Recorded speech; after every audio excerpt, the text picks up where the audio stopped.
hoje. Nós vamos falar um pouquinho especificamente sobre a dose 0, né, sobre a vacinação específica do sarampo, e vamos falar também um pouquinho sobre alguns aspectos relacionados às boas práticas de vacinação. E também vamos detalhar um pouco a questão do registro das doses no sistema. Então, para quando vocês estiverem lidando, né, com o sistema de informação, que vocês possam ter essa segurança de fazer o registro. Então, se alguém tiver alguma dúvida, quiser colocar no chat, né, para a gente poder tirar alguma dúvida a respeito do que foi discutido ontem.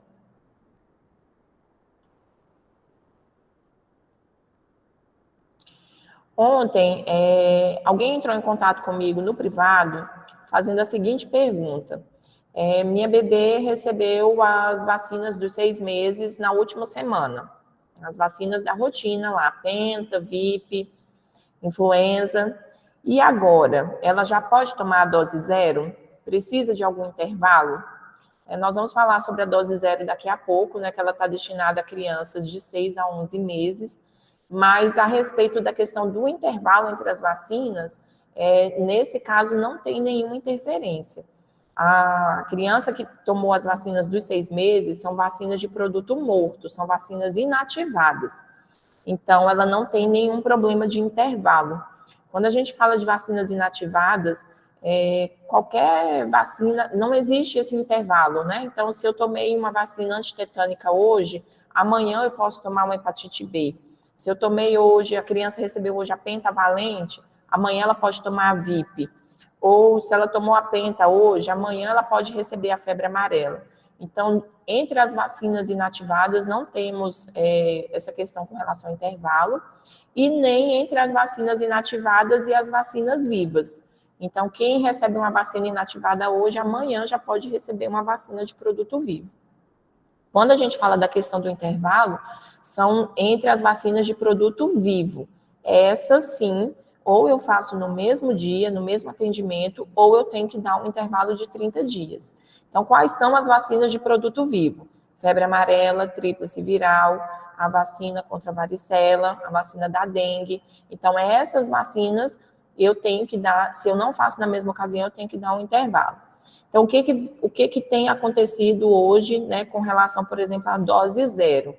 A dose 0, ela é uma vacina que todas as crianças de 6 a 11 meses terão que receber, uma antecipação da vacina do sarampo. Mas eu tenho, por exemplo, a criança de 9 meses, ela tem que tomar febre amarela, que também é uma vacina de produto vivo, e a vacina do sarampo também é produto vivo. Então, nesse caso aí, eu vou ter que dar um intervalo entre elas de 30 dias. Por quê? Porque febre amarela e vacina do sarampo não são administradas no mesmo atendimento em crianças menores de 2 anos, como nós falamos ontem. Então, uma criança de 9 meses que tem que tomar febre amarela e dose 0, ela vai ter que fazer uma, que no caso a gente está recomendando a dose 0 nesse momento primeiro, e depois de 30 dias a febre amarela. Se a criança tomou febre amarela há 1 semana, 2 semanas, não tem 30 dias ainda, ela vai esperar completar os 30 dias para poder receber a dose 0. Porém, se a criança recebeu qualquer outra vacina que seja de produto inativado, pentavalente, a VIP, a meningocócica, qualquer outra vacina de produto inativado, não tem problema nenhum de intervalo. Então, ela pode ter recebido uma vacina inativada ontem e hoje receber a dose 0, ou receber a dose da febre amarela ou da varicela, que são vacinas de produto vivo, tá? Então, só para esclarecer, eu não sei quem foi que me mandou a pergunta no privado, mas eu acredito que tenha sido alguém que assistiu à aula, então eu acredito que agora a gente esclareceu essa dúvida. Se alguém tiver alguma outra pergunta...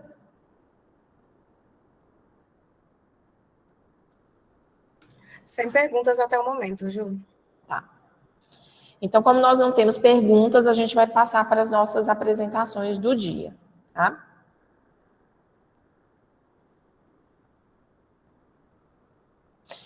Então, gente, nós vamos falar um pouquinho especificamente sobre as estratégias de vacinação contra o sarampo. E aí a gente vai explicar aqui um pouquinho sobre a questão da dose 0. Ontem nós falamos sobre todo o calendário de vacinação, desde o nascimento até a fase do adulto idoso. E agora nós vamos tratar um pouquinho especificamente dessa questão do sarampo, porque a gente está aí numa situação de intensificação das nossas ações de vacinação e a gente tem aí a questão dessa novidade que seria a realização da dose zero. O sarampo ele é uma doença infecciosa, altamente transmissível, ela é caracterizada, né, por febre e exantema, né, são sinais característicos do sarampo, e geralmente essa febre e esse exantema vêm acompanhados de tosse, coriza ou conjuntivite. Ela tem um período de transmissibilidade, né, que vai de cerca de 6 dias antes do aparecimento do exantema e vai até 4 dias após. O exantema, ele é uma característica assim, muito marcante da doença, então ele a partir do exantema que a gente define, né, muitas questões relacionadas dentro do ciclo da cadeia de transmissão. Então, período de transmissibilidade, os contatos, né, em que período que houve o contato com outras pessoas, é muito baseado nessa questão do aparecimento do exantema. Então, o exantema ele é um sintoma marcante dentro da cadeia de transmissão e da investigação da doença também. É uma doença altamente contagiosa, uma pessoa infectada ela pode transmitir para 12 a 18 pessoas. E aqui eu trouxe para vocês, ele é um gráfico antigo, né, não é um gráfico atual, mas ele mostra como que funciona a vacinação no controle e na eliminação de doenças. Então, nós temos aqui um gráfico que mostra, nessa linha vermelha, os casos de sarampo, né, que foram acontecendo ao longo dos anos, e a gente tem nas barras em azul a cobertura vacinal. Então, lá na década de 80, em 1980, a gente teve a implantação efetiva das ações de vacinação contra o sarampo no Brasil, tanto ações de vacinação de rotina como de campanhas de vacinação. E aí a gente tem a progressão da cobertura vacinal ao longo dos anos, e com isso a gente vê o declínio do número de casos até a gente chegar aqui num patamar de controle e de eliminação da doença. Então, quanto maior a nossa cobertura vacinal ao longo dos anos, maior é o controle que a gente vai ter da doença, chegando no ponto de eliminá-la. E aí, com relação ao esquema de vacinação, nós já discutimos ontem, eu vou só revisar, né, e reforçar. A gente tem aí na questão das crianças de 1 a 4 anos, elas devem ter 2 doses de vacinação contra o sarampo, sendo que essas doses, a primeira será com a vacina tríplice viral aos 12 meses e a segunda será com a vacina tetraviral aos 15 meses. Então, nós fizemos essa discussão ontem a respeito, né, de que a tríplice viral ela protege contra o sarampo, a cachumba e a rubéola, e a tetraviral protege contra sarampo, cachumba, rubéola e a varicela, né? Por isso que ela chama tetraviral. Então, dentro do esquema de vacinação do Ministério, são essas as 2 vacinas que nós utilizamos para a proteção contra o sarampo nas crianças. O intervalo mínimo entre as doses é de 30 dias. Esse intervalo mínimo a gente utiliza quando nós temos os atrasos vacinais. E o imunobiológico a ser utilizado vai ser a tríplice viral ou a tetra. Nós falamos também ontem que a tetraviral é uma vacina que a gente tem tido dificuldades com estoque.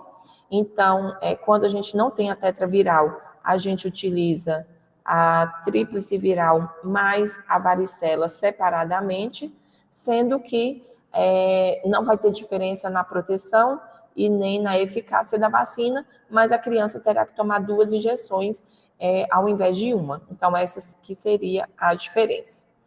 E aí a gente reforça também que nesse momento, na situação epidemiológica em que nós estamos, quando a gente tem tido também uma dificuldade de estoques com a vacina varicela. Então, em alguns momentos, a gente não tem tido estoque dela. Nesse exato momento, muitas unidades já estão com estoque baixo ou finalizado. Então, a gente vai, provavelmente, aí nos próximos dias, o município vai ficar com estoque zerado de varicela. Então, quando a gente não tem a varicela, nós não temos a tetra para fazer aos 15 meses, e não temos a varicela para fazer a tríplice mais a varicela, nós estamos orientando que nesse momento epidemiológico se faça pelo menos a tríplice viral, né? Para que a criança tenha a proteção contra o sarampo. Então, a criança foi aos 12 meses na unidade, recebeu a tríplice viral de rotina, que é o que é recomendado, preconizado. Ela volta aos 15 meses. O ideal é fazer tetraviral. Mas se eu não tenho a tetraviral, eu vou fazer a tríplice mais a varicela. Se eu não tenho a varicela, eu faço somente a tríplice viral, para a gente garantir a proteção dessa criança nesse momento importante. Para as pessoas de 5 a 29 anos, o que é recomendado são que elas tenham 2 doses, comprovem 2 registros ou 2 doses, né, de vacina com o componente sarampo, cachumba e rubéola, que é a tríplice viral. Então, a gente vai verificar o cartão de vacina dessas pessoas e só vai administrar as doses se necessário. E nessa faixa etária até 29 anos são recomendadas 2 doses e se ela não tem nenhuma dose, nós vamos fazer as 2 com intervalo de 30 dias. Pessoas de 30 a 59 anos, nessa faixa etária já tem a recomendação de 1 dose só de vacina tríplice viral e a gente vai encontrar em alguns cartões mais antigos a vacina dupla viral, que é sarampo e rubéola, que ela era bastante utilizada em alguns anos atrás. Então, se a gente encontrar registro de dupla viral nessa faixa etária de 30 a 59 anos, a gente pode considerar a pessoa imunizada, tá? A gente tem uma recomendação diferenciada para os trabalhadores da saúde.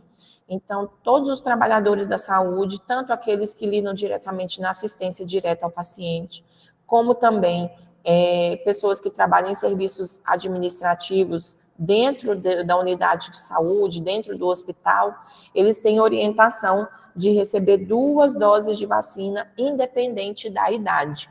Então, quando a gente fala que na rotina, até 29 anos são 2 doses, e de 30 a 59 anos é 1 dose, para o trabalhador da saúde, em qualquer idade, ele vai receber 2 doses. Ele deve ter registro de 2 doses de vacina com componente sarampo, tá? Inclusive idosos, porque na rotina de vacinação, os idosos, eles não são grupo de vacinação, né? A vacina tríplice viral, como é uma vacina de produto vivo, a gente não faz essa vacina na rotina em idosos.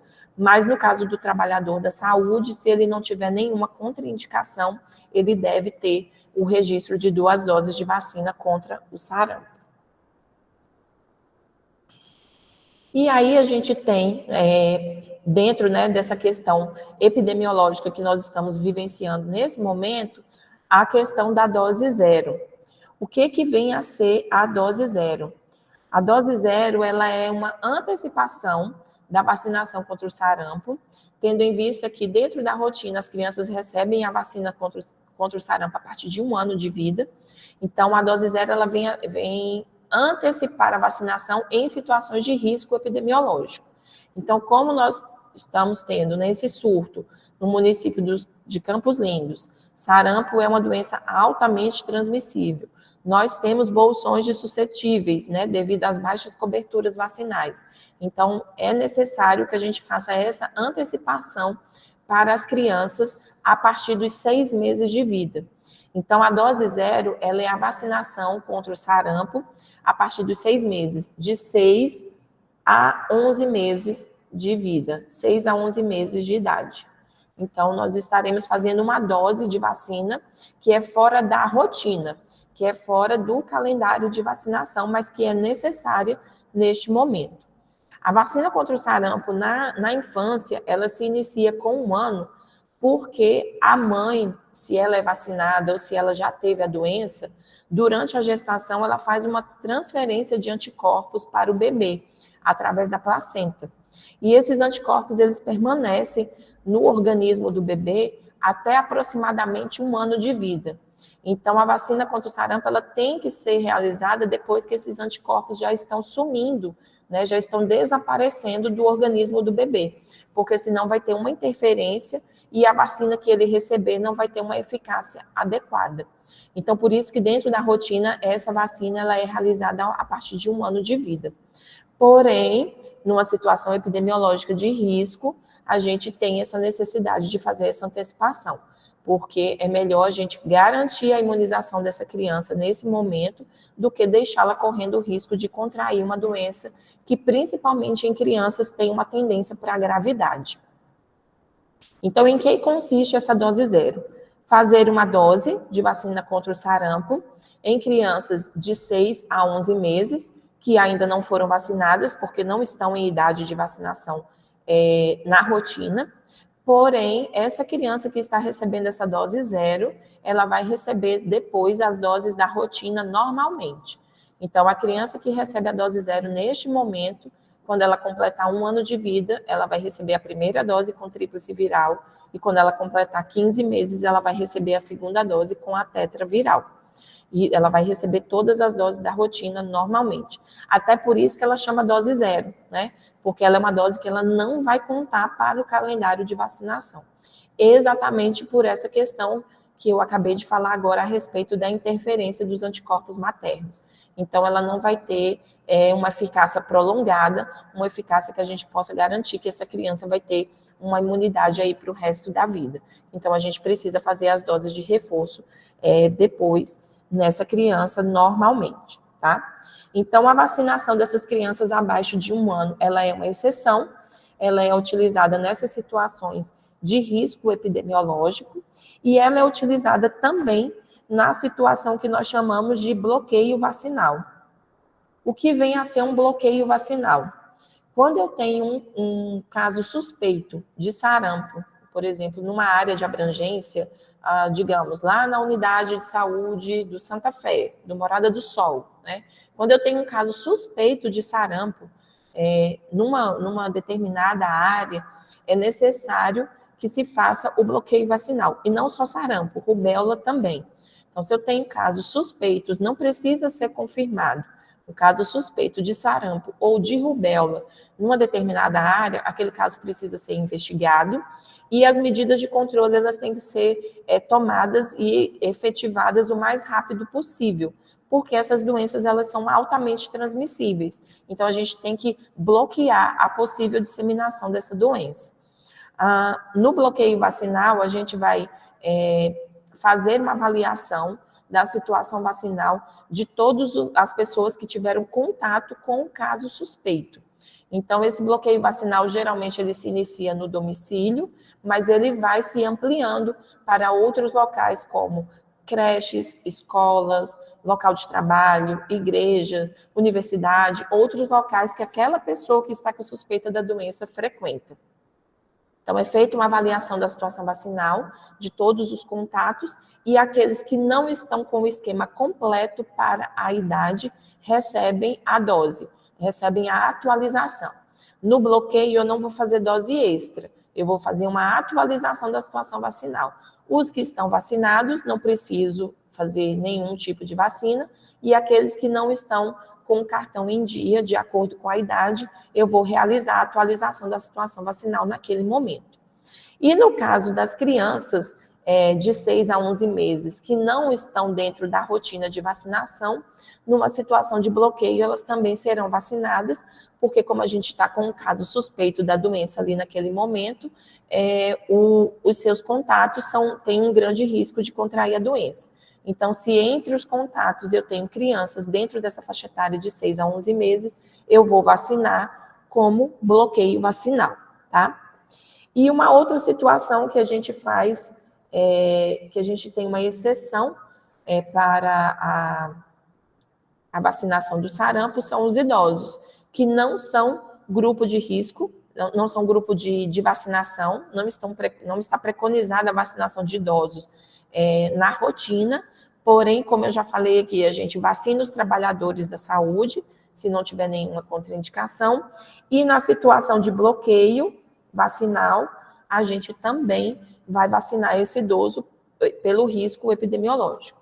Então, digamos que na unidade de saúde do Morada do Sol, eu tive um caso suspeito de sarampo numa criança de 2 anos. E aí eu vou fazer a investigação de todos os contatos, eu chego na casa, essa criança de 2 anos, ela mora com o pai, mora com a mãe, mora com um irmãozinho de 6 meses, um bebezinho de 6 meses, e mora também com os avós que têm mais de 60 anos. Então, eu tenho que avaliar a situação vacinal de todos, né? Esse bebezinho de 6 meses, como ele muito provavelmente ainda não foi vacinado por causa da idade, ele será vacinado por ser contato de um caso suspeito, como dose de bloqueio, e os avós da criança, que são idosos, como são contato também do caso suspeito, se não tiverem registro de vacina, também serão vacinados nessa situação de excepcionalidade, tá? Mas na rotina, o idoso ele não é vacinado.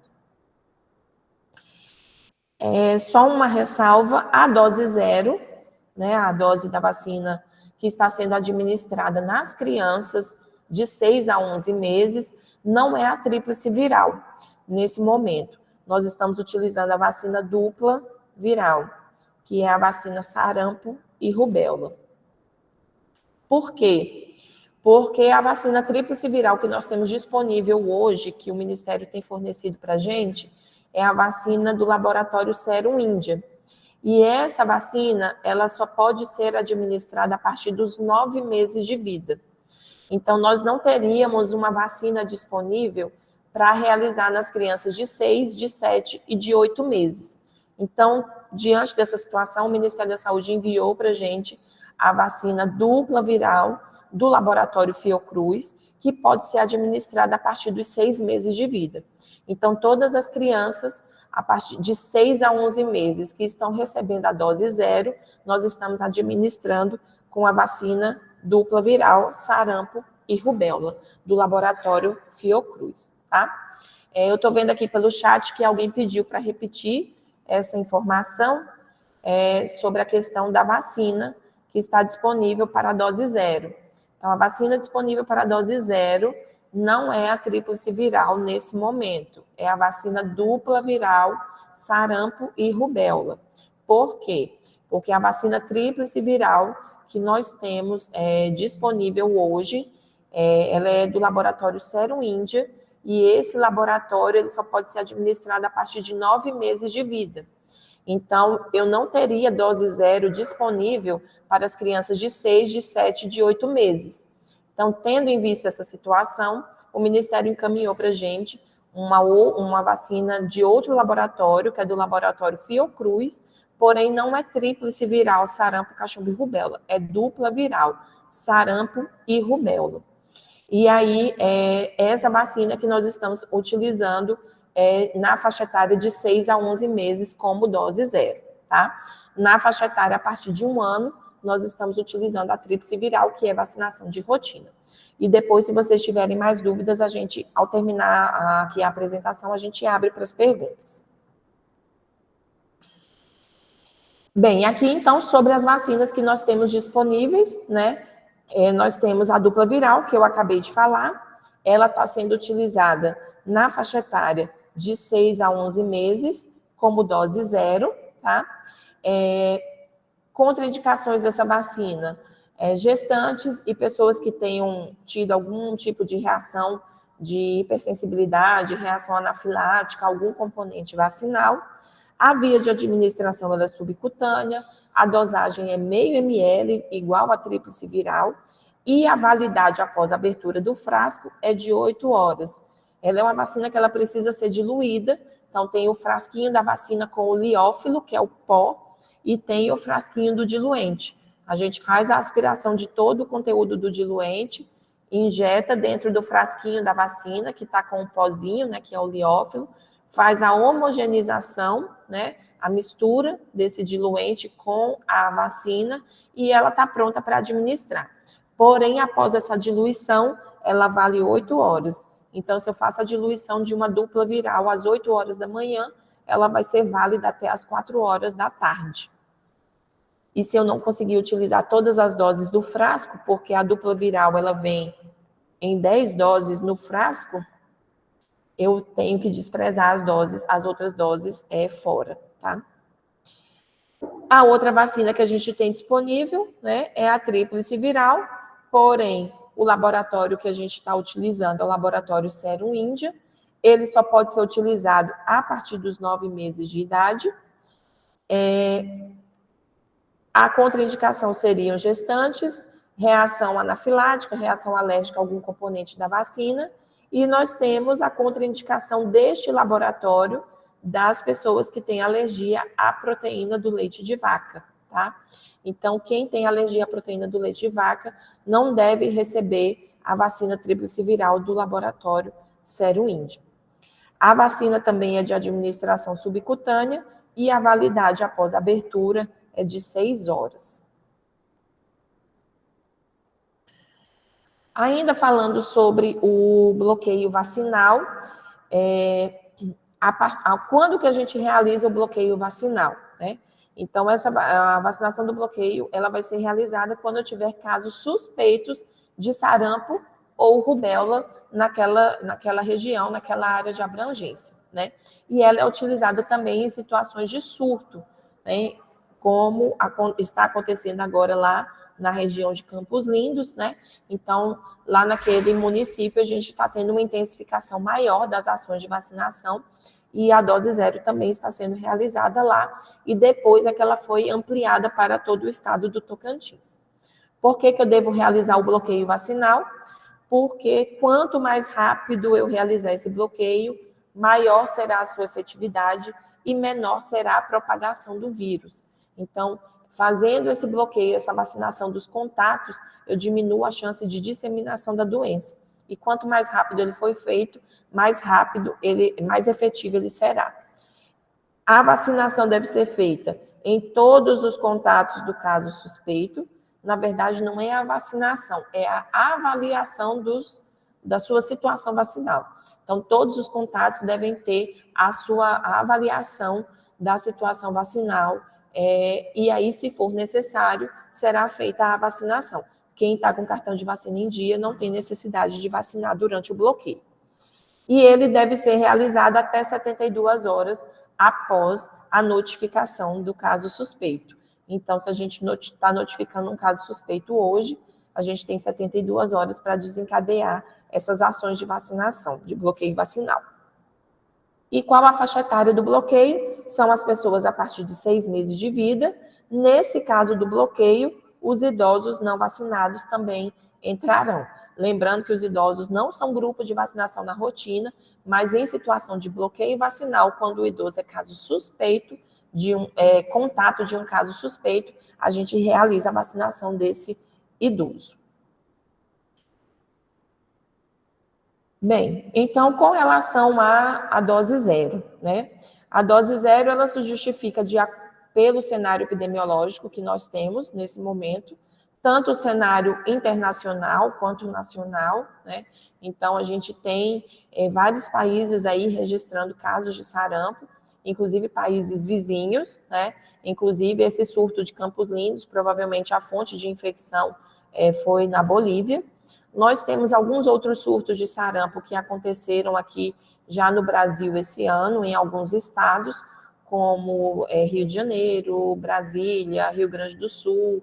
Então, a gente tem surtos isolados que vêm acontecendo no Brasil, e a gente tem um cenário de baixas coberturas vacinais e de bolsões de suscetíveis.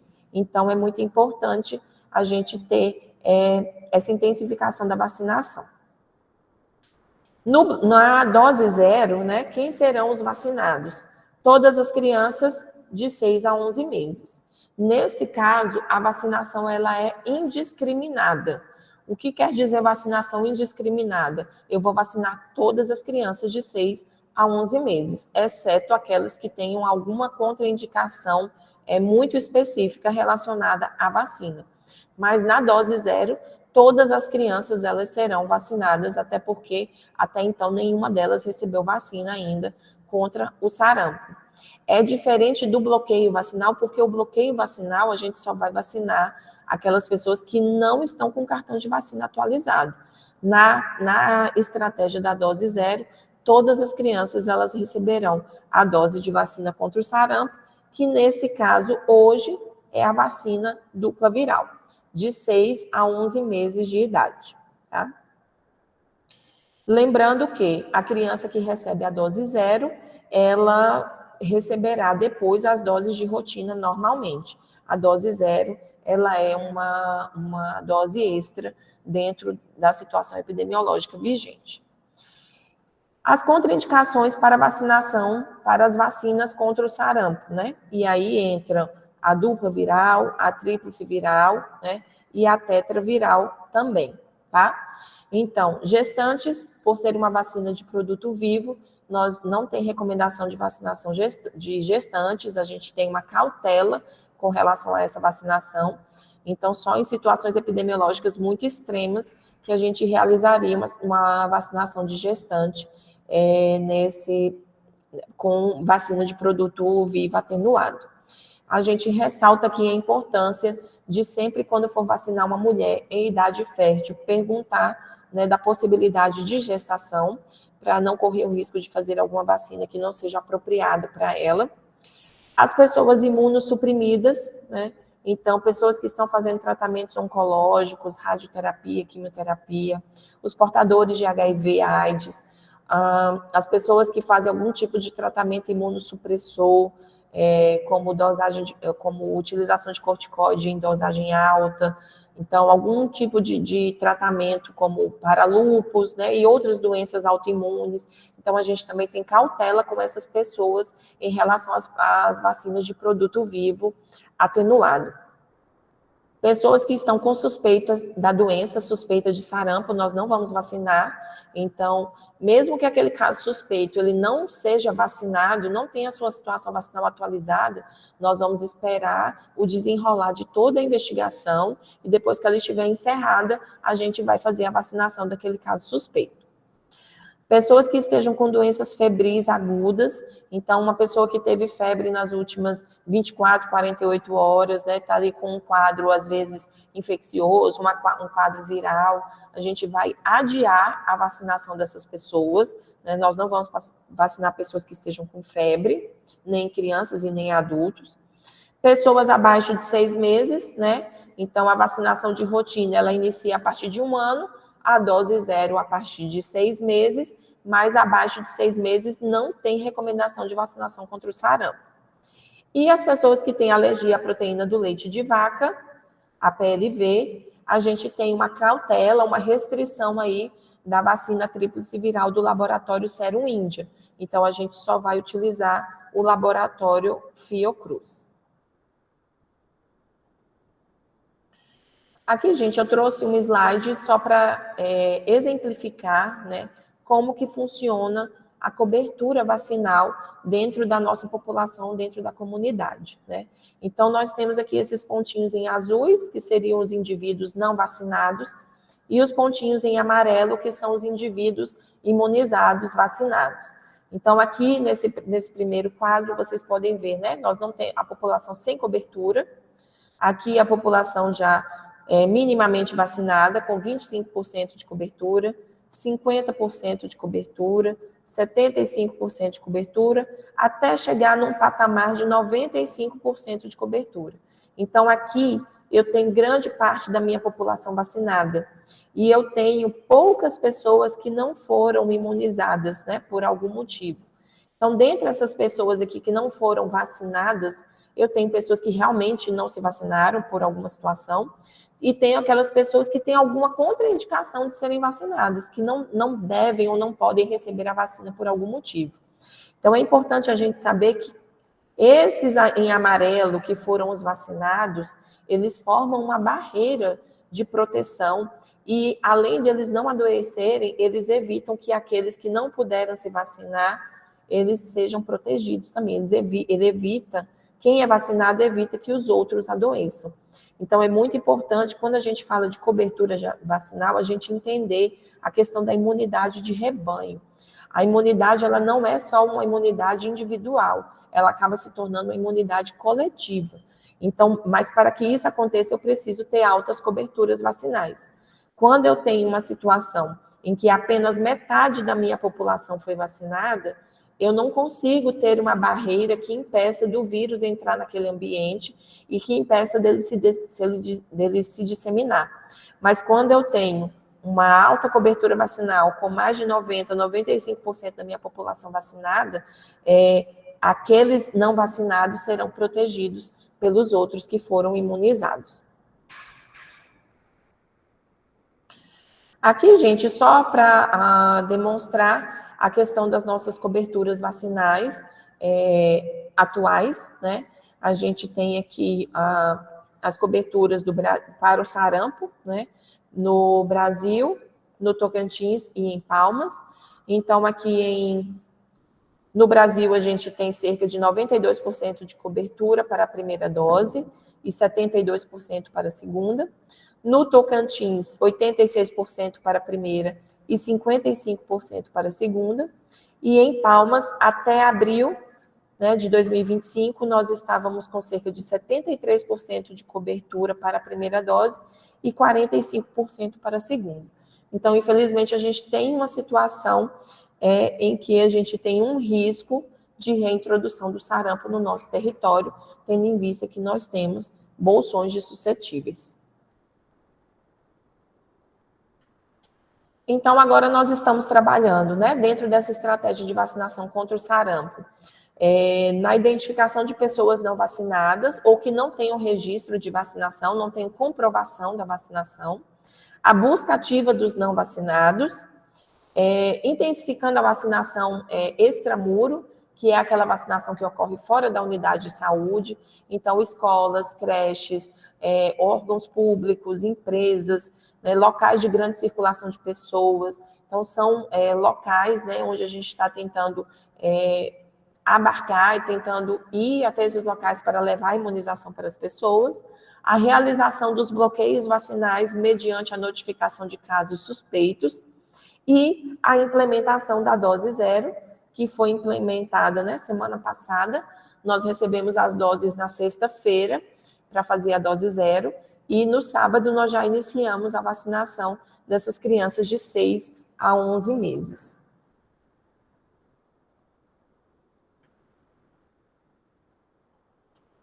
Bem, gente, sobre as estratégias de vacinação do sarampo, era isso que eu tinha para trazer para vocês. Eu acho que tem algumas dúvidas aí no chat, Fernanda. Acho que a gente poderia já tirar as dúvidas a respeito desse tema, porque parece que tiveram muitas perguntas. Sim, realmente tiveram algumas perguntas, mas eu acredito que acho que uma você já respondeu. Mas vamos lá. A primeira pergunta é da Natália, que ela fala: crianças com APLV têm que tomar da Fiocruz, não é isso? Aproveitando, acredito, falando da mesma pergunta que o Daniel fez. Se tivermos um profissional da saúde que tenha sensibilidade à proteína do leite e perdeu seu cartão de vacina, posso fazer com dose da dupla viral? A primeira, a criança com APLV, se toma da Fiocruz, e se o profissional de saúde que tiver sensibilidade ou alergia à proteína do leite de vaca e perdeu o cartão de vacina, se faz com a dupla.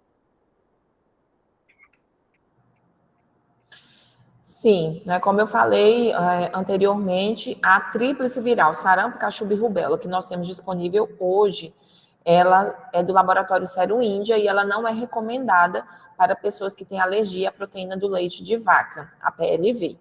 Então, esse tipo de condição é muito mais comum em crianças. Então, essas crianças, né, a gente faz a substituição da tríplice viral do laboratório Fiocruz. Porém, também neste momento, nós estamos com dificuldade de estoque dessa tríplice viral do laboratório Fiocruz. Então, para a dose zero, como o Ministério encaminhou a dupla viral, nós estamos fazendo dupla viral de 6 a 11 meses. Para as pessoas a partir de 1 ano de vida, se a gente tiver tríplice viral da Fiocruz, é melhor que a gente faça a tríplice viral da Fiocruz. Por quê? Porque na tríplice viral a gente vai ter a proteção da cachumba também. E na dupla viral nós não temos. Então, se a gente conseguir, né, dentro da nossa rotina de vacinação, fazer com tríplice viral da Fiocruz, é o mais indicado. Porém, a gente está aguardando uma orientação do Estado e é bem possível que, se não chegar tríplice viral do laboratório Fiocruz, é bem possível que eles liberem a dupla viral para as pessoas fazerem essa dose de rotina com a vacina dupla viral sarampo e rubéola. Mas a gente está pedindo para aguardar um pouco, porque havendo a possibilidade de recebermos tríplice viral do laboratório Fiocruz, é melhor a gente garantir já a proteção completa, tanto para as crianças quanto para os adultos que, porventura, forem portadores do APLV. Para a criança de 6 a 11 meses, não vai fazer tanta diferença, porque quando ela completar 1 ano, ela já vai tomar tríplice viral, de qualquer forma, na rotina. Então, a gente está fazendo a dose 0 com a dupla viral, sarampo e rubéola. Ela não está tendo a proteção da cachumba neste momento, mas quando ela completar 1 ano de vida, a dose de rotina dela já vai estar garantida. Já para as pessoas acima de 1 ano, se ela toma só dupla viral, talvez depois eu tenha que fazer uma tríplice viral para garantir a proteção da cachumba dela. Então, se a gente conseguir tríplice viral laboratório Fiocruz para fazer dentro da rotina nas pessoas APLV, é muito melhor. Mas se não houver uma sinalização, né, ou se não chegar do laboratório Fiocruz, certamente o Estado vai orientar que a gente faça com dupla viral. Obrigada, Ju. Mais uma pergunta da Andressa. Como registramos no cartão a dose 0? No cartão de vacina, a gente está orientando que seja registrado lá embaixo. O cartão de vacina da criança, geralmente, ele tem duas páginas, né? Tem uma primeira página, onde tem as vacinas identificadas com o nome, e tem uma outra página, né, que tem lá escrito outras vacinas. Então, a dose 0, a gente está recomendando que seja registrada no cartão, nesse local onde tem outras vacinas. Por quê? Se eu registro lá no lugar da tríplice viral de rotina, quando ela chegar na sala de vacina para tomar com 1 ano de vida, né, para fazer as vacinas de rotina, o vacinador pode se confundir, achar que ela já foi vacinada na rotina e, na verdade, ela não foi. Então, a dose 0, nós estamos orientando, né, pode colocar lá dupla viral, a data, o lote, mas que coloque na página de outras vacinas dentro do cartão de vacina da criança. E no sistema a gente vai falar daqui a pouco como que nós vamos registrar, tá? Isso, Ju. Sem mais perguntas no site. Ou no chat, perdão. Tá, então agora a gente vai passar para uma outra parte, tá? Das nossas apresentações. Eu vou só mudar aqui a apresentação, tá, gente?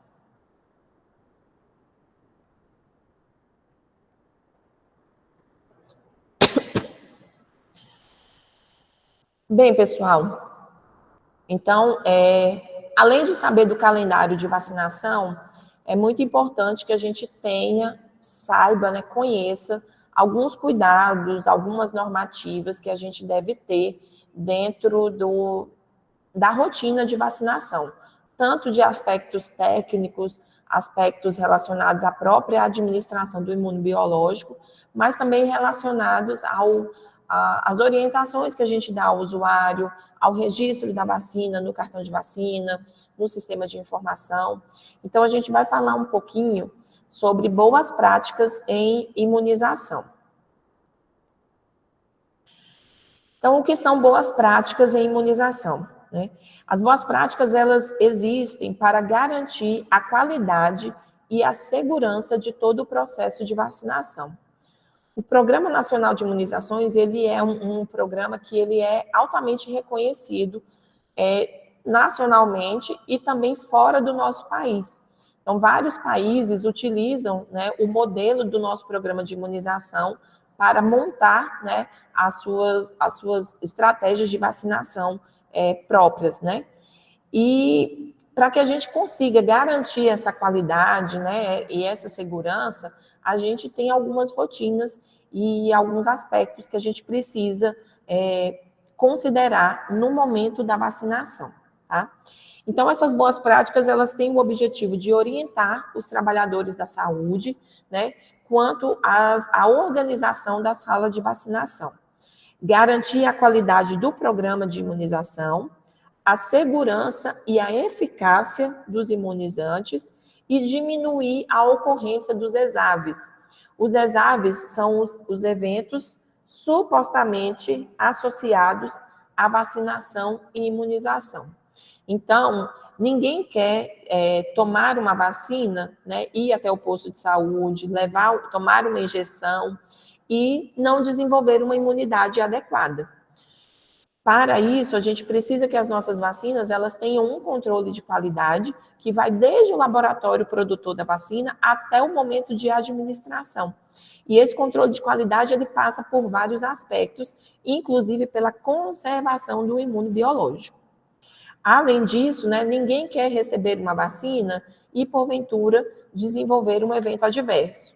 A gente sabe que as vacinas, como qualquer medicamento, elas têm um risco de desenvolvimento de eventos adversos que são inerentes ao próprio produto. Então, existem eventos adversos mais leves, outros mais exacerbados, e isso é um risco que existe para qualquer medicamento e para qualquer vacina. Porém, as vacinas elas são produzidas e estudadas para que o mínimo de eventos adversos aconteçam, e que se eles aconteçam, eles sejam os mais brandos possíveis. Porém, algumas condutas que a gente tem, né, no momento da imunização, elas podem aumentar o risco de se ter eventos adversos. Então, é importante que a gente tenha esses cuidados, né, para que a gente tenha uma garantia da qualidade do serviço que nós estamos prestando. E isso é um fator que pode interferir muito na adesão e na confiança que a população tem ao programa de imunizações. Então, é muito importante que a gente tenha atenção a esses aspectos para que a gente tenha uma melhor credibilidade do nosso serviço, do nosso trabalho. Aqui eu coloco alguns aspectos, né, que são aspectos mais estruturais, aspectos relacionados a materiais, insumos, questões mais estruturais da sala de vacina. Como eu falei também ontem, eu sei que muitos de vocês aqui não são da área da enfermagem, né, mas eu acho que é importante nesse momento que vocês tenham esse conhecimento. Então, a sala de vacina, ela deve ser exclusiva para a administração de imunobiológicos. Não é permitida a realização de outros procedimentos dentro da sala de vacina. Então, curativos, teste do pezinho, administração de vitamina A, não são procedimentos que são recomendados e orientados a serem realizados dentro da sala de vacina. Por quê? Quando eu começo a fazer outros procedimentos dentro da sala de vacina, eu aumento o fluxo de pessoas, eu aumento o risco de contaminação. E também, dependendo do tipo de procedimento, ele vai ser um procedimento contaminado, que não deve, e essa contaminação ela não deve estar dentro da sala de vacina, que é um ambiente considerado, digamos assim, limpo, né, dentro da unidade de saúde. A sala de vacina ela deve ser climatizada, então todas as salas de vacina elas devem ter um aparelho de ar-condicionado instalado e funcionando, para que a gente tenha uma manutenção da temperatura do ambiente. Então, a sala ela deve ser climatizada. Ela deve ter uma temperatura mais ou menos entre 20 e 22 graus. Por quê? No momento que eu vou fazer a manipulação do imunobiológico, né, no momento que eu vou retirar aquela vacina da geladeira ou da caixa térmica, e vou manipular, né, aquele imunobiológico para diluir, para administrar no paciente, para que não tenha um choque de temperatura tão grande daquela vacina. Principalmente considerando a região onde nós vivemos, em que a gente tem aí altas temperaturas durante todo o ano e em algumas épocas do ano ainda mais.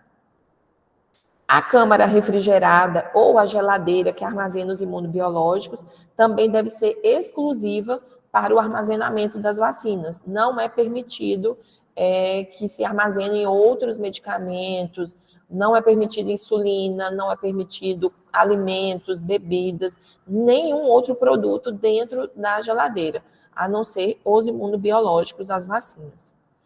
A sala de vacina ela deve ter computador com acesso à internet, porque hoje nós temos um sistema de informação onde a gente vai realizar o registro das doses e a pesquisa também da situação vacinal dos usuários.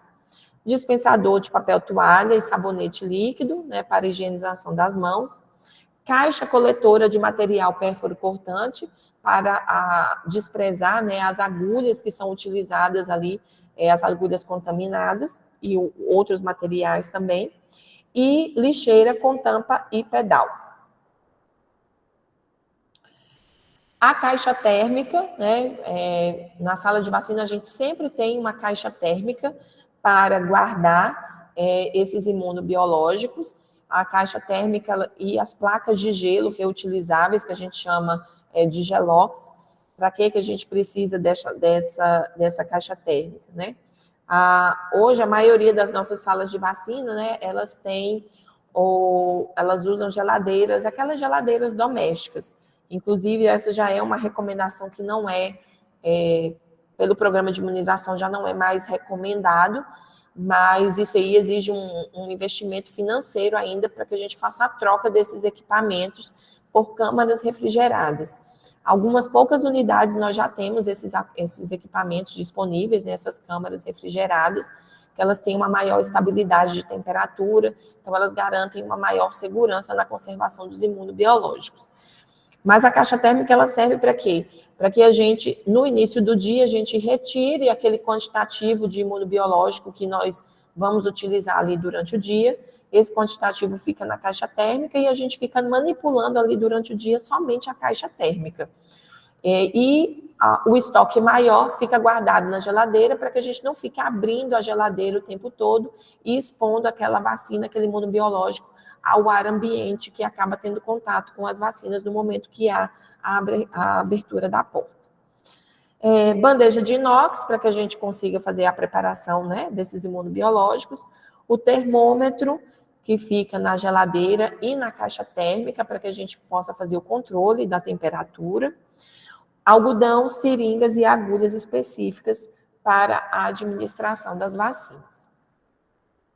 E aí, dentro dessa questão, né, de conservação dos imunobiológicos, nós temos o que nós chamamos de rede de frio. A rede de frio, ela é o sistema de conservação dos imunobiológicos, que inclui o armazenamento, o transporte e a manutenção destes produtos em condições adequadas de refrigeração, desde o laboratório produtor até o momento em que ocorre a administração das vacinas. Então, a gente tem todo um cuidado, toda uma cautela com esses imunobiológicos durante o transporte, durante o armazenamento, seja aqui na instância central, como também na unidade de saúde, né, nas nossos equipamentos, nas geladeiras ou nas câmaras refrigeradas, e também durante a manipulação desse imunobiológico, no momento que eu estou ali preparando a vacina para ser administrada no paciente. E por que a gente tem todo esse cuidado? Porque as vacinas, por sua própria composição, elas são produtos sensíveis à luz e ao calor, né? Então, o calor, principalmente, ele é bastante prejudicial, porque ele pode acelerar a inativação dos componentes vacinais. Então, por isso que as vacinas, elas têm todo um controle rigoroso de temperatura, e esses imunobiológicos, eles têm que ficar entre 2 e 8 graus Celsius. E a gente tem os termômetros que fazem esse controle de temperatura. Aqui a gente tem só uma figura ilustrativa, né? As vacinas, elas são produzidas lá no laboratório produtor, né, dos imunobiológicos. Elas são transportadas, né? O Ministério faz a aquisição desses imunobiológicos nos laboratórios produtores nacionais e internacionais também. Elas são transportadas para a Central Nacional de Distribuição de Imunobiológicos, que hoje ela fica próximo ao aeroporto de Guarulhos, em São Paulo. Então, de lá é que sai toda a distribuição para o Brasil. De avião, ou de caminhão, ou de carro, né? Esses imunobiológicos, eles saem da instância central, da instância nacional, eles vêm para a instância estadual, né? Então, aqui o Ministério ele faz a distribuição dessas vacinas de acordo com a população para o Estado, e o Estado faz a distribuição para os municípios. e o município faz a distribuição para cada sala de vacina. E dentro de toda essa cadeia de transporte, a gente sempre tem o cuidado com relação à questão da manutenção de temperatura. Então, em todo momento, essa temperatura ela está sendo monitorada para que ela chegue até a sala de vacina numa condição adequada de ser utilizada no usuário. E aí, com relação a essa rede de frio, dentro da unidade de saúde, tem alguns cuidados que a gente precisa ter. Um deles é fazer a leitura da temperatura diariamente. Então, todas as salas de vacina fazem a leitura do termômetro durante o seu turno de trabalho e faz o registro no mapa de controle de temperatura. Então, no período da manhã, a primeira pessoa que chega, o primeiro vacinador, né, faz esse registro no mapa, e o vacinador da tarde, no final do turno de trabalho, também faz o registro, para a gente saber como que estão essas temperaturas, né, tanto no início do turno, quanto no final do turno, e ali durante o dia o vacinador ele está sempre observando essa temperatura, como que ela está, para ver se não está tendo alguma alteração. Nós temos sempre que ter, né, dentro da sala de vacina, as placas de gelox, né, o gelo reciclável, para que a gente possa montar a caixa térmica que vai ser utilizada lá na sala de vacina, ou para fazer o transporte de algum imunobiológico. Então, quando eu vou, por exemplo, fazer uma vacinação na creche, eu tenho que montar uma caixa térmica com essas placas de gelo reciclável, né, com o gelox, estabilizar a temperatura dessa caixa térmica, pegar os imunobiológicos da geladeira, colocar dentro dessa caixa térmica preparada para fazer o transporte lá para a creche ou lá para o local onde eu vou fazer essa vacinação. Não é permitido armazenar outros produtos, né, dentro da geladeira, então medicamentos, alimentos, bebidas, nada, somente as vacinas. A temperatura da sala, do ambiente, ele deve estar entre 20 e 22 graus, é o recomendado, tá?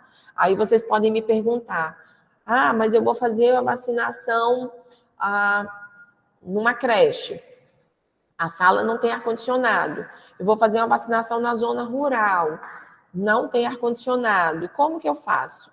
Isso são situações excepcionais. Mas dentro da rotina, né, de vacinação, dentro de uma unidade de saúde, onde a gente tem uma condição de ter uma sala climatizada, o ar-condicionado ele deve estar funcionando por aquele motivo que nós já falamos aqui. A temperatura da sala, ela ajuda, se ela estiver mais amena, ela ajuda a estabilizar a temperatura do equipamento de refrigeração, e também a gente tem uma diminuição aí, né, do choque térmico, quando a gente precisa tirar esses imunobiológicos da geladeira e da caixa térmica e fazer a manipulação desses produtos.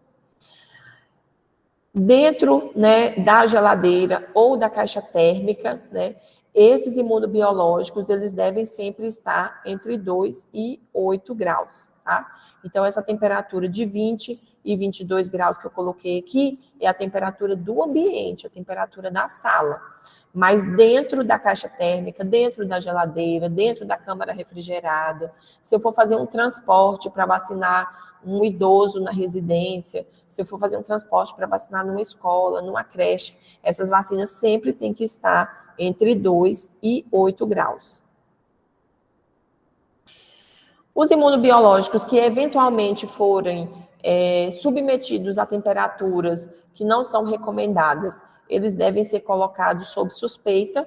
Então, a gente interrompe a utilização daqueles imunobiológicos até que a gente consiga fazer uma avaliação deles, né, e verificar se eles ainda podem ser reutilizados ou não.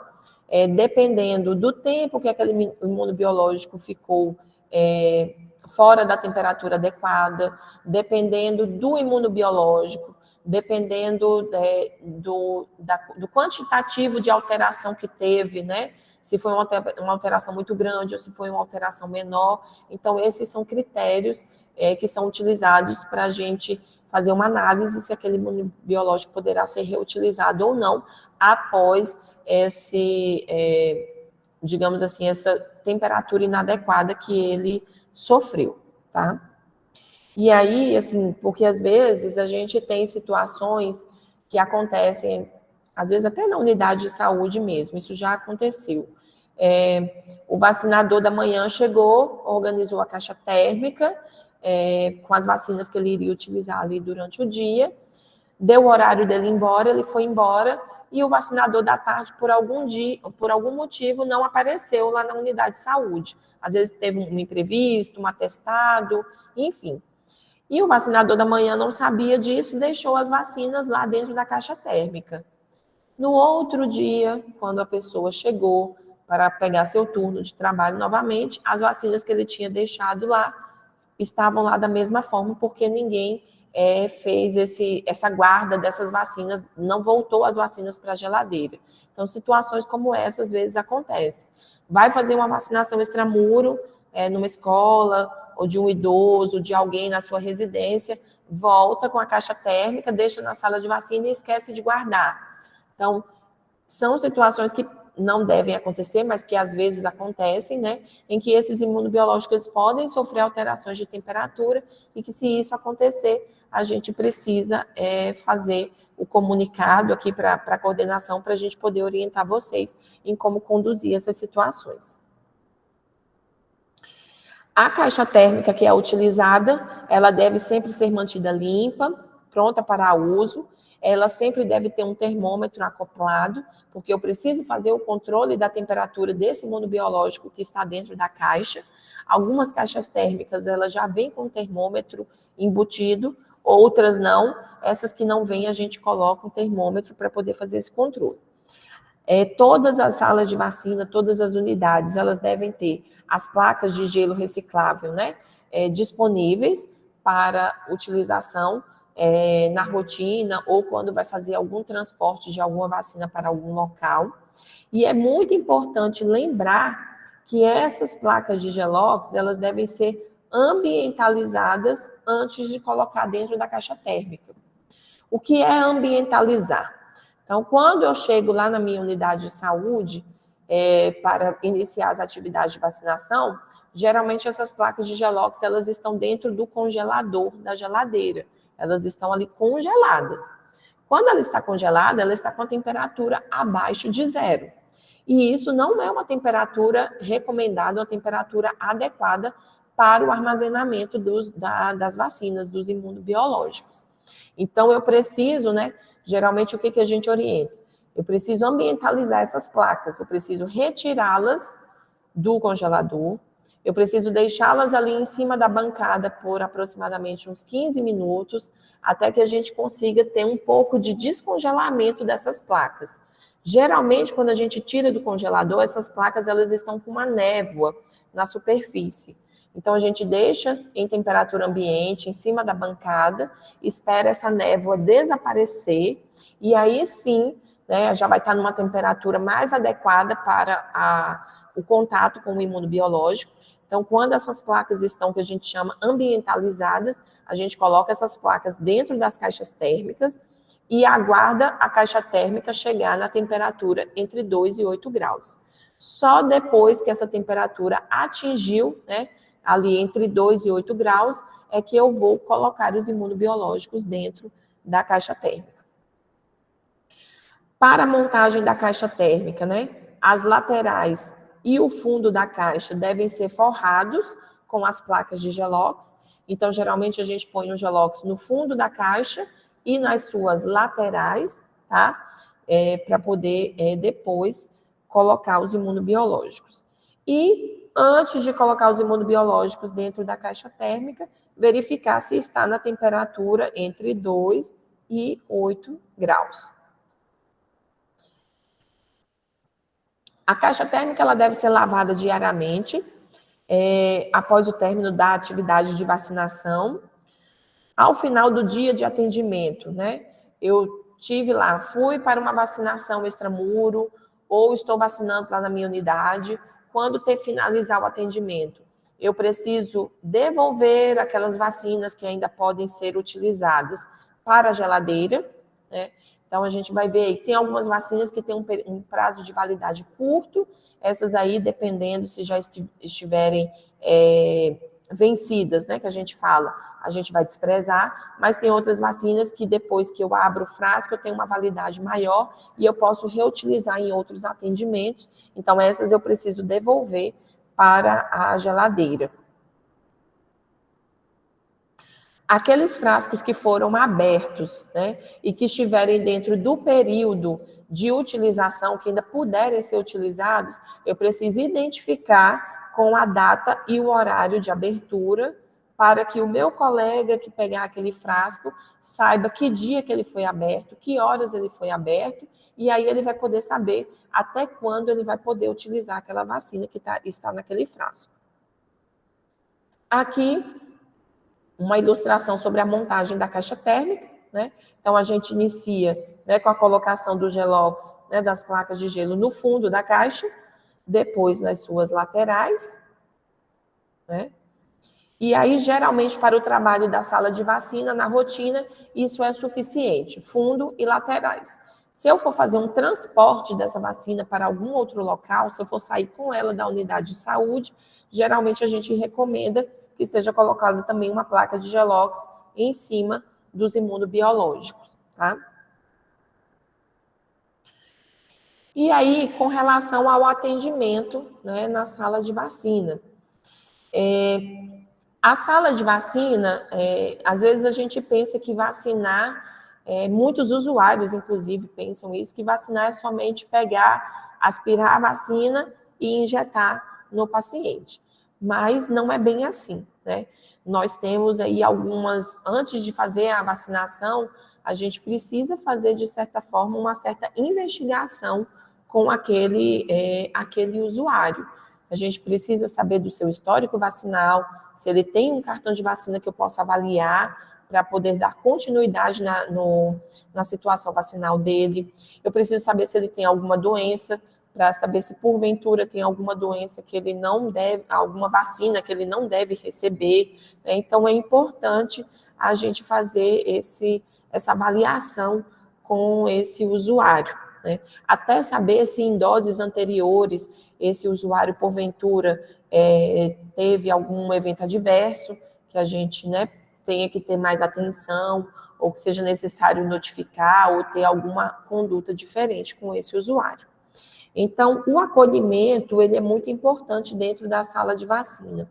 E quando a gente fala principalmente de vacinação de bebês, eu acho que isso é muito importante para que a gente ganhe a confiança do pai e da mãe que estão levando aquele bebê para vacinar. Quem é pai e mãe aí sabe que às vezes você tem a preferência por vacinar numa determinada unidade de saúde, porque você tem uma confiança maior naquele vacinador daquela unidade. Então, é importante, acho que o acolhimento, né, o atendimento que você faz a esse usuário é muito importante para você garantir e trazer a confiança desse pai e dessa mãe para o nosso serviço. Então, o acolhimento é um momento importante para que o usuário se sinta seguro. O atendimento deve ser envolvido de gentileza e inspirar confiança. É importante que a gente faça a divulgação dos imunobiológicos que estão disponíveis para cada faixa etária.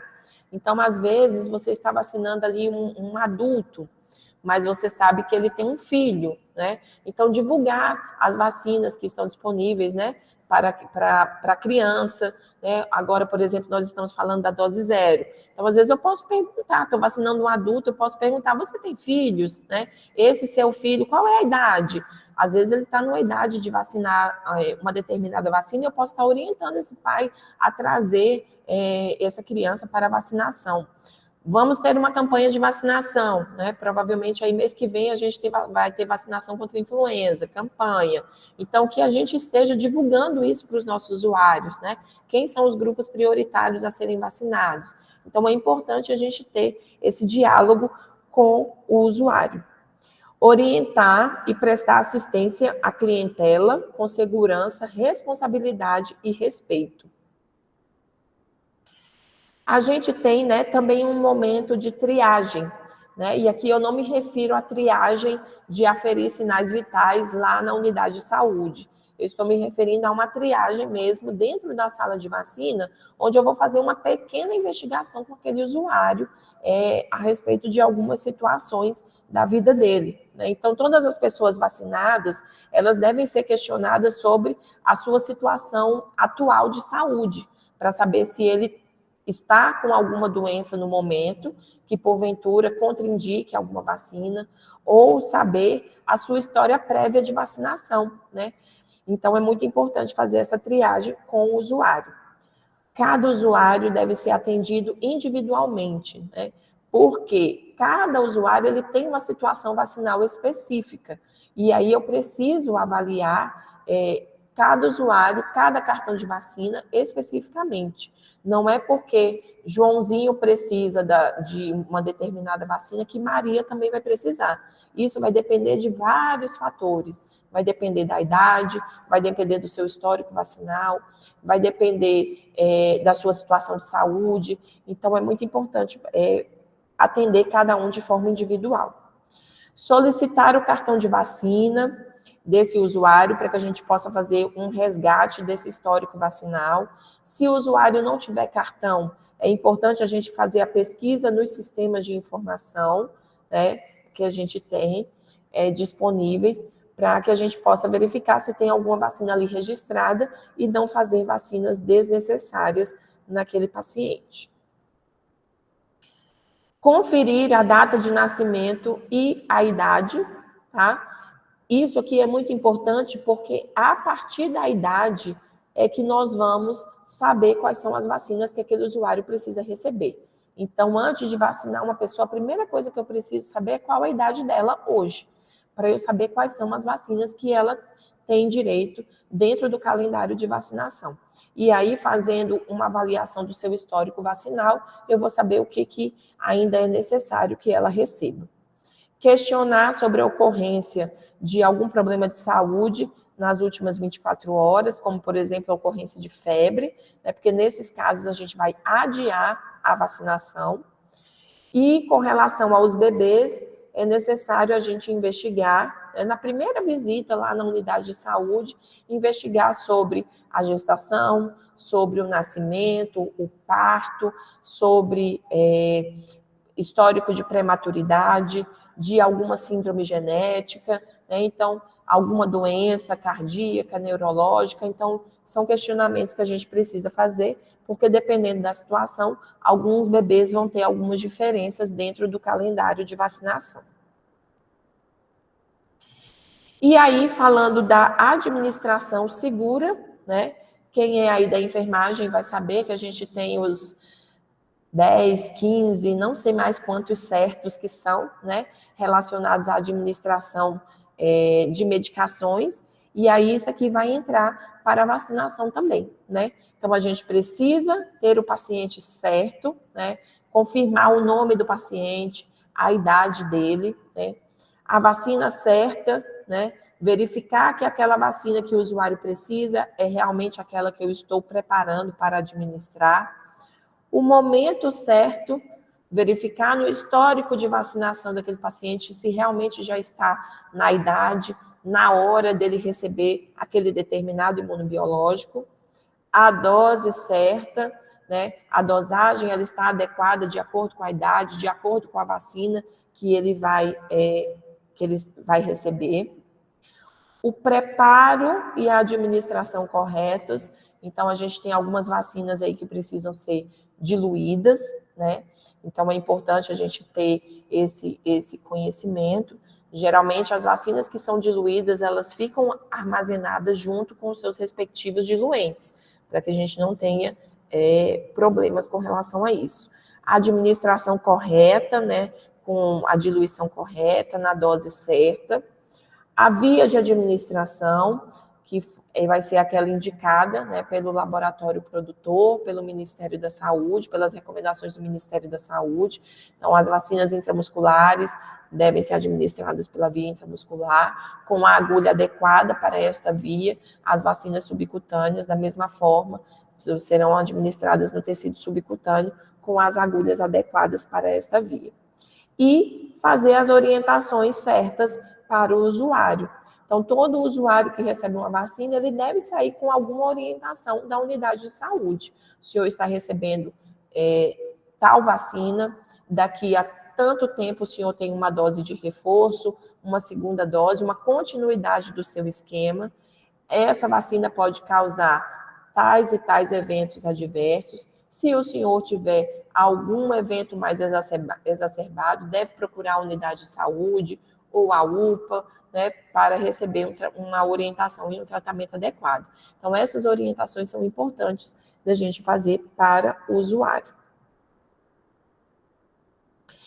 E aqui também a gente fala sobre o registro, né? O registro dessas doses, ele deve ser adequado. Tanto o registro no cartão de vacina do usuário, que é, digamos assim, o documento que ele vai ter de que ele recebeu aquele imunobiológico, tá? E também o registro no sistema de informação. Esse registro no sistema de informação é muito importante para que a gente tenha o nosso cálculo, né, o nosso indicador de cobertura vacinal. Hoje, as nossas coberturas vacinais, os nossos indicadores de cobertura vacinal, eles são baseados no registro das doses que são realizadas no sistema de informação. Então, a todo momento que eu estou ali vacinando o usuário e registrando no sistema, eu estou alimentando o meu banco de dados para que eu tenha aí o cálculo desse nosso indicador.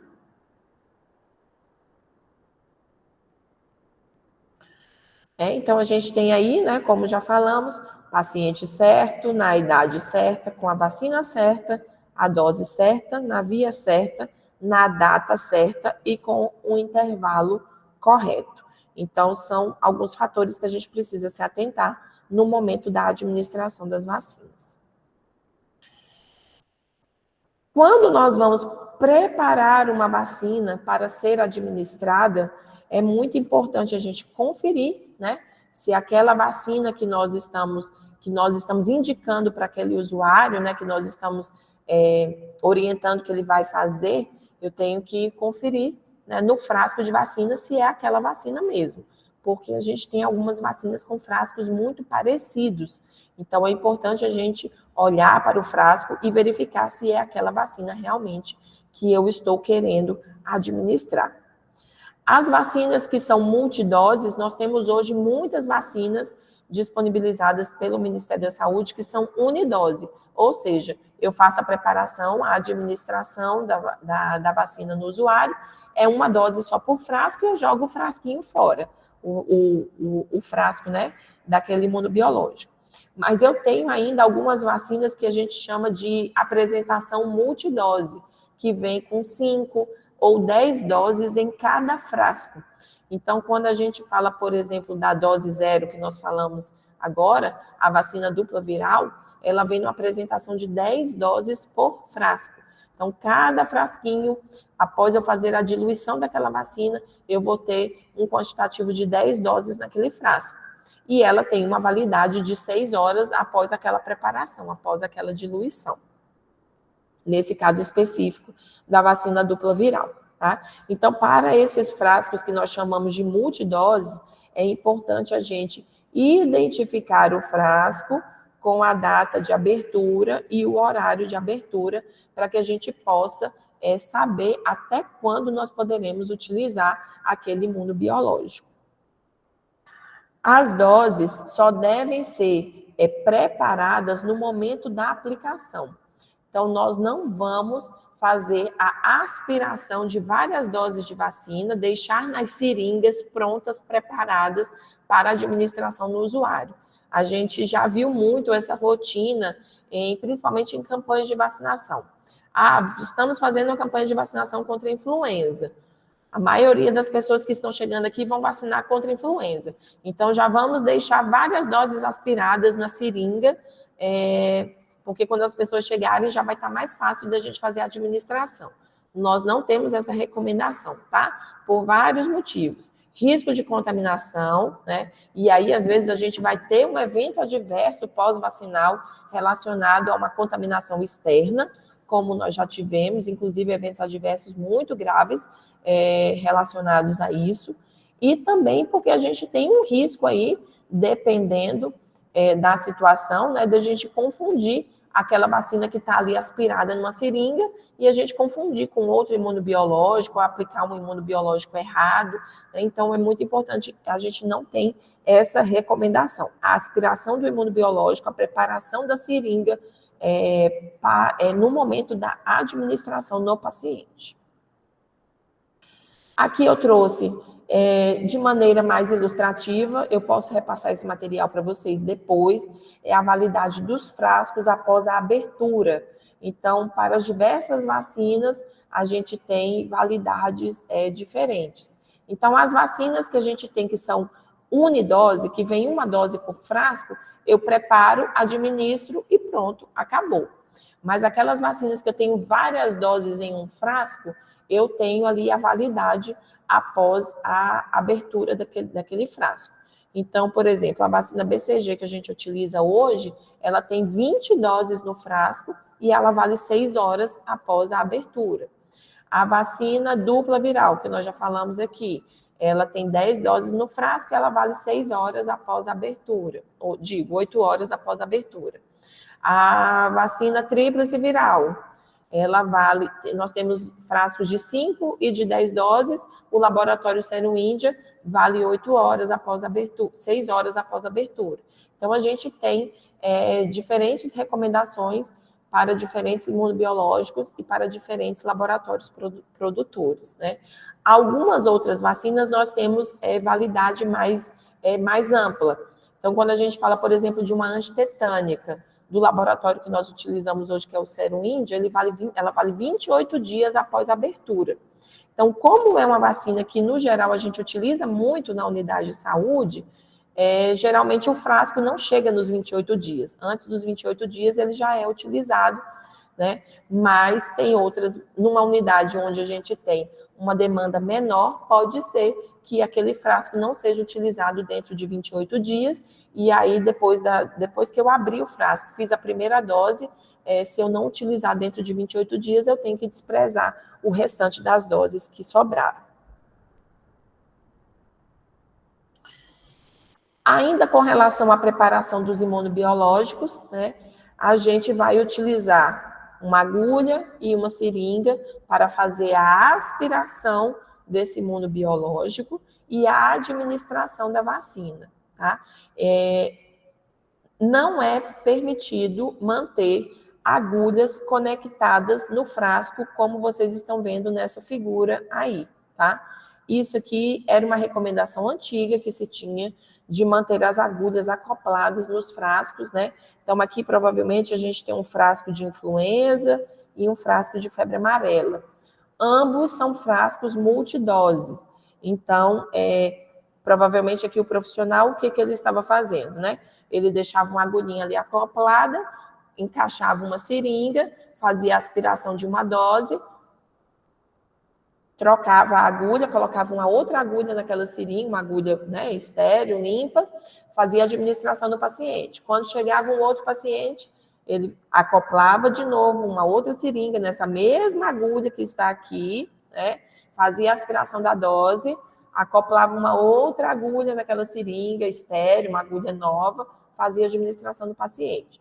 Porém, essa agulhinha aqui acoplada nesse frasco, ela é uma fonte de contaminação, tá? Então, a gente não deixa mais agulhas acopladas no frasco. Essa é uma recomendação antiga e a gente já teve um evento adverso grave com uma criança com uma contaminação bacteriana e a única fonte que foi encontrada possível para essa contaminação foi exatamente essas agulhas aí acopladas no frasco. Sempre que possível, a gente orienta, né, que se mostre ao usuário, ao paciente, né, qual é a vacina que você está administrando, se possível, né, a sua validade, né, e após a administração da vacina, mostrar a agulha, a seringa, digo, vazia, para esse usuário, comprovando que foi realizada a administração. Aqui sobre o descarte, né, dos resíduos, a gente sabe que a sala de vacina ela é um produtor de resíduos de serviços de saúde. Nós temos os resíduos infectantes, que são os EPIs, né? Os algodões, que têm sujidade, né, de sangue, por exemplo, são resíduos infectantes. Nós temos os resíduos perfuro-cortantes, que são as agulhas, as seringas, tá? E os frascos de vacina que são utilizados. Todos esses devem ser desprezados na caixa de material perfuro-cortante, tá? Tanto as agulhas quanto as seringas e os frascos de vacina vazios ou vencidos, tá? E nós temos os resíduos comuns, que são as embalagens de papel, né? Que às vezes vocês recebem as vacinas dentro das caixinhas de papelão, tá? Então, as embalagens e as bulas das vacinas. Então, basicamente, são esses os tipos de resíduos que são produzidos dentro de uma sala de vacina. Com relação ao registro das doses aplicadas, tá? É muito importante que a gente tenha um registro correto desse imunizante nos respectivos sistemas de informação, pois isso permite a rastreabilidade da vacina utilizada, além de compor o histórico vacinal do usuário e torna-se um documento de vacinação. Quando a gente fala sobre rastreabilidade, isso aqui é muito importante, porque, por exemplo, digamos que a gente tem aí um lote de uma determinada vacina que esteja sendo associado à ocorrência de algum tipo de evento adverso, ou algum lote de vacina que tem algum problema técnico e o Ministério reoriente uma revacinação daquele usuário, tá? Então, se eu tenho tudo registrado no sistema de informação de forma correta, eu vou saber quem são as pessoas que receberam aquele imunobiológico daquele determinado lote. E aí eu vou poder fazer uma rastreabilidade, né, desse usuário para reconvocá-lo para uma revacinação ou para orientá-lo ou investigar um suposto evento adverso. O registro ele deve ser feito oportunamente. Isso quer dizer o quê? Eu vacinei o usuário, eu devo registrá-lo imediatamente no sistema de informação, para que eu não perca a oportunidade de fazer esse registro e não perca a dose aplicada. Porque se porventura essa dose não vai para o sistema, é um paciente que foi imunizado, é uma dose de vacina que foi utilizada, que foi gasta, mas que eu não tenho registro em lugar nenhum. Então, esse registro deve ser feito o mais oportuno possível. Aqui, gente, a gente tem uma foto, né, de como que é um cartão de vacinação da criança hoje, né, é exatamente esse. O registro, né, da dose, esse cartãozinho aqui, ele está em branco, mas quando a gente vai fazer o registro da dose, no cartãozinho da criança já vem o nome das vacinas. Então, aqui, por exemplo, eu tenho BCG, hepatite B, eu tenho a penta, a VIP, que é a polio, né, inativada, e assim sucessivamente. E quando eu vou fazer o registro, eu tenho a primeira dose, segunda dose, terceira dose, né? Então, eu vou ver qual é a dose que eu estou fazendo, e eu tenho que registrar sempre a data que eu estou realizando esse imunobiológico, né? Então, por exemplo, aqui, hoje, né, dia 8 de agosto, nós estamos realizando, se eu estiver realizando alguma vacina, 8 de agosto de 2025. Qual é o lote dessa vacina? O lote ele vai estar disponível lá na sala de vacina, tanto no frasco do imunobiológico, como também nas notas onde a gente faz o envio, né, a entrega dos imunobiológicos, tem os lotes lá disponíveis. É importante o registro desse lote, né, de vacinação, a unidade que está administrando e a assinatura do vacinador. Também é importantíssimo que esteja presente dentro do cartão de vacina.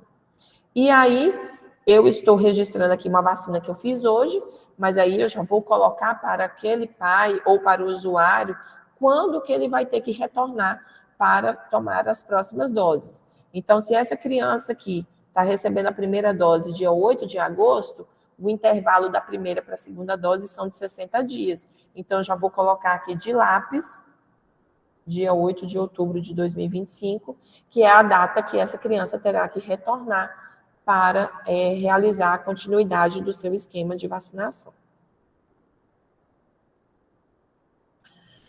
Outros aspectos que são importantes, né, que a equipe, né, de imunização da sala de vacina, ela deve garantir o estoque de imunobiológicos no seu setor. Então, antes que esses imunobiológicos eles se esgotem, antes que acabe, é importante realizar a solicitação da reposição desses imunobiológicos.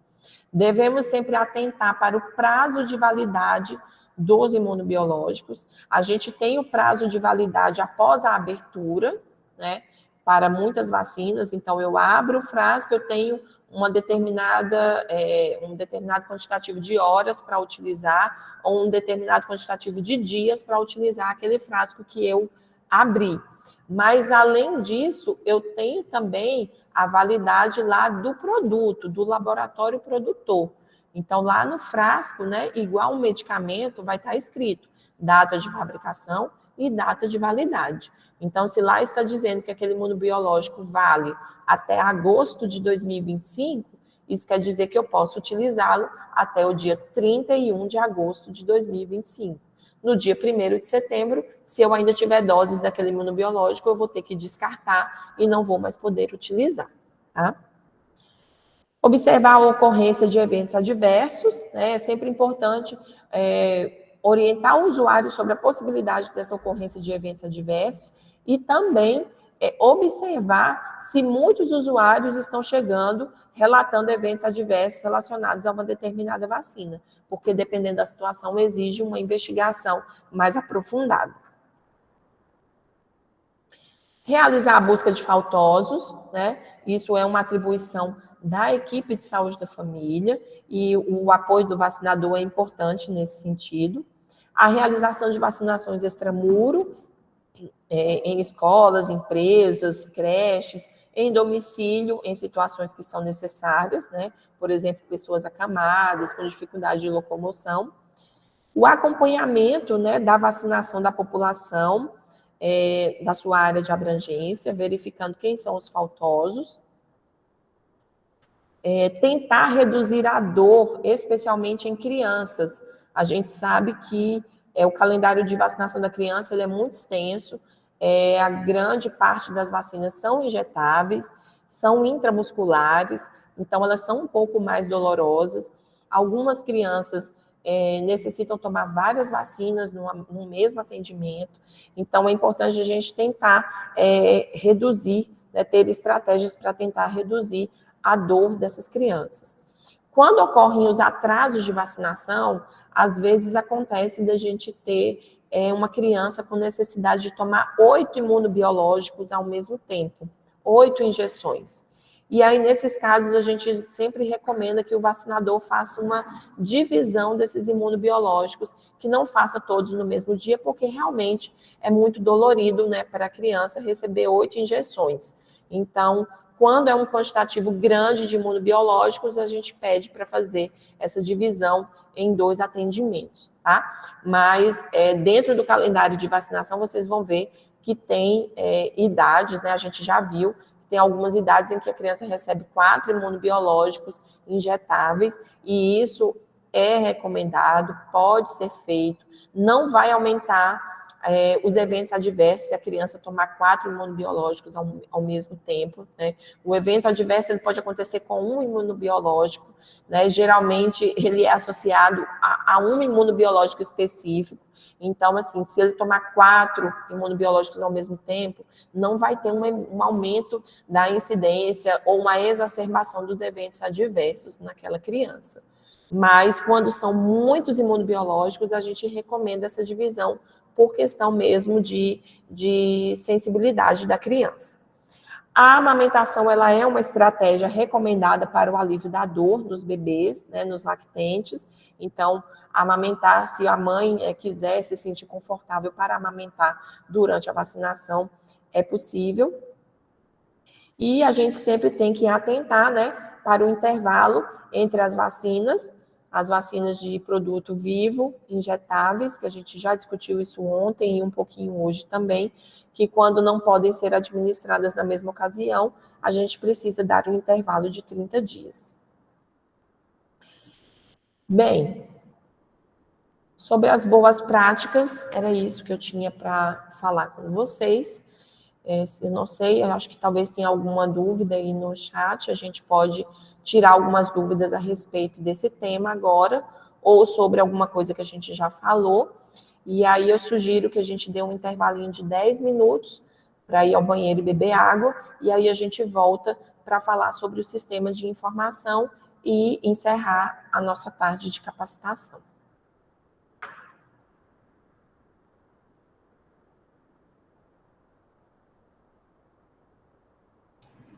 Obrigada, Juliana.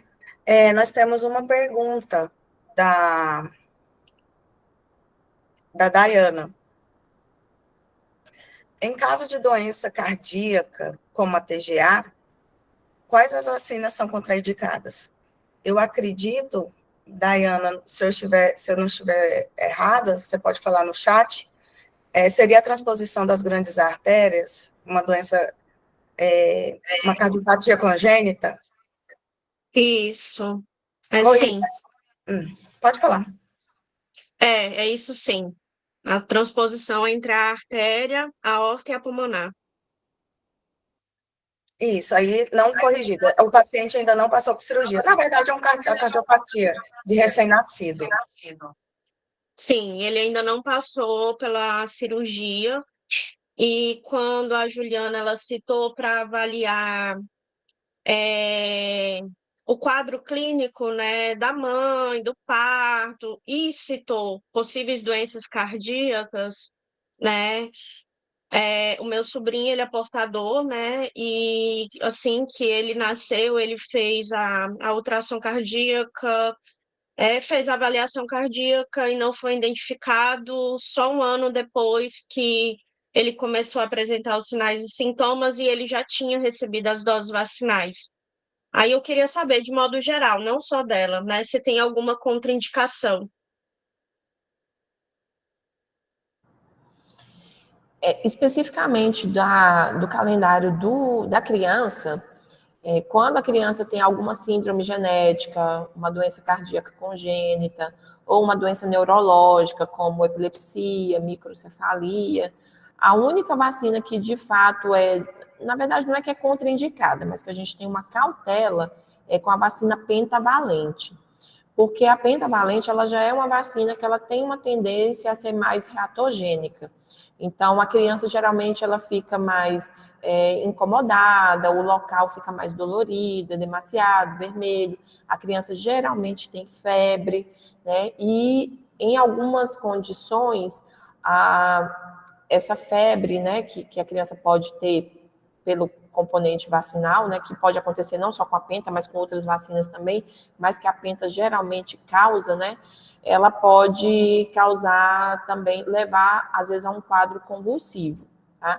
Então, nesses casos aí, a criança, ela não recebe a pentavalente da rotina e ela recebe a hexavalente. Qual que é a diferença? A hexavalente, como o próprio nome diz, ela protege, a penta protege contra 5. A hexavalente ela vai proteger contra 6 agentes etiológicos. São os mesmos da penta e mais a poliomielite. E aí a diferença dela, né, além disso, que no caso, a principal diferença que vai ser o mais importante no caso dessas crianças que têm alguma condição desse tipo, é que o componente dela da coqueluche, o pertussis, ele é acelular e ele é menos reatogênico. Então, a gente, nessas crianças que já têm uma condição mais vulnerável e que a gente sabe que talvez tenha um risco mais exacerbado de desenvolver eventos adversos mais exacerbados, né? Por causa da sua condição clínica, com a pentavalente, a gente opta por fazer a hexavalente, que é uma vacina especial, a gente não tem assim em estoque, não fica nas unidades de saúde, mas a gente faz a solicitação e se tiver dentro aí dos critérios do Ministério da Saúde, vai ser liberado para essa criança. Aí, nesse caso, a criança não receberia a penta e nem receberia a VIP, porque a hexavalente já vai ter a VIP, né? Então, ele ficaria sem receber essas duas vacinas da rotina e receberia a hexavalente. Agora, assim, pela condição cardíaca, tem outras vacinas que que seriam indicadas, né? Não são vacinas da rotina, mas que seriam indicadas para crianças e para adultos também, que têm condições cardíacas. Por exemplo, vacina de pneumocócica, né? Então, no calendário da criança, a gente já tem a pneumo 10 na rotina para todas as crianças. Mas, como imunobiológico especial, dependendo da condição daquele paciente, pode haver a liberação da pneumo 13, que é uma vacina um pouco mais ampliada, que tem a proteção para mais 3 sorotipos do pneumococo. Então, pode ter a indicação da pneumo 13. No caso desse seu sobrinho, pelo que eu estou entendendo, ele já tem mais de 1 ano de vida. Talvez ele não tenha mais a indicação da pneumo 13, mas quando ele completar 2 anos, não sei se ele já completou, ele pode receber a pneumo 23, que também, no caso de adultos, né, que sejam cardiopatas, também é indicado. Então, para ele especificamente, como ele já fez as vacinas, né, hoje eu indicaria uma solicitação de vacina especial para ele com a pneumo 23, se ele já tiver mais de 2 anos de vida. E aí, para as outras crianças que vocês, né, tiverem aí na rotina de vocês, nos atendimentos, que forem portadoras de doenças neurológicas, cardíacas, síndromes congênitas, a gente tem aí essa orientação de substituição da pentavalente pela vacina Hexa, que ela é menos reatogênica. E aí, no caso dessas crianças que têm um maior risco de desenvolvimento de eventos adversos exacerbados, a gente utiliza a Hexa.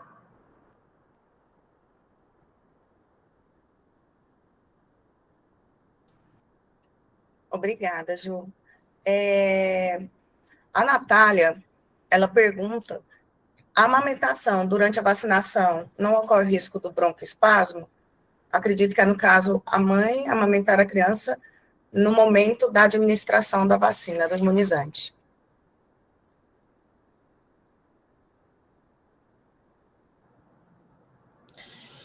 Com relação ao risco de broncoaspiração no bebê que está sendo vacinado e amamentando, né? Já existem vários estudos, né, se vocês forem pesquisar, que mostram que a amamentação no momento da vacinação ela é benéfica, ela reduz a dor, né, reduz, digamos assim, o trauma, né, inclusive da criança.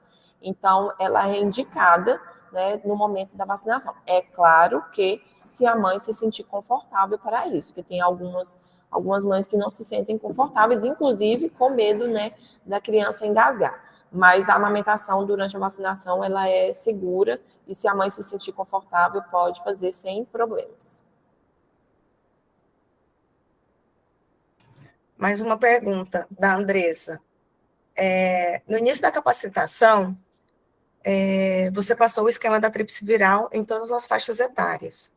Poderia repassar, por gentileza?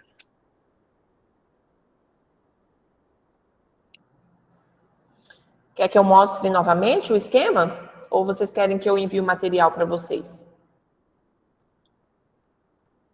Andressa, você quer que ela apresente novamente ou seria o material do esquema? Ela disse que pode enviar. Esse material, essas apresentações, no final do dia, eu vou enviar para... Eu não tenho contato de todos vocês, né? Mas o pessoal que está nos grupos, eu vou enviar para vocês e eles distribuem, tá? Vou mandar para a Anne, que é nossa residente que trabalha aqui, vou encaminhar para o pessoal da FESP também, para a Meire, e aí vou pedir para ela estar distribuindo para vocês essas apresentações, tá?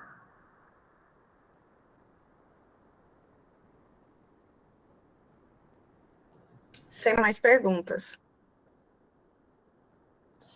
Então, gente, eu acho só que a gente pode dar 10 minutinhos só para beber água, ir ao banheiro, e aí a gente retorna às 16 horas e 5 minutos para a gente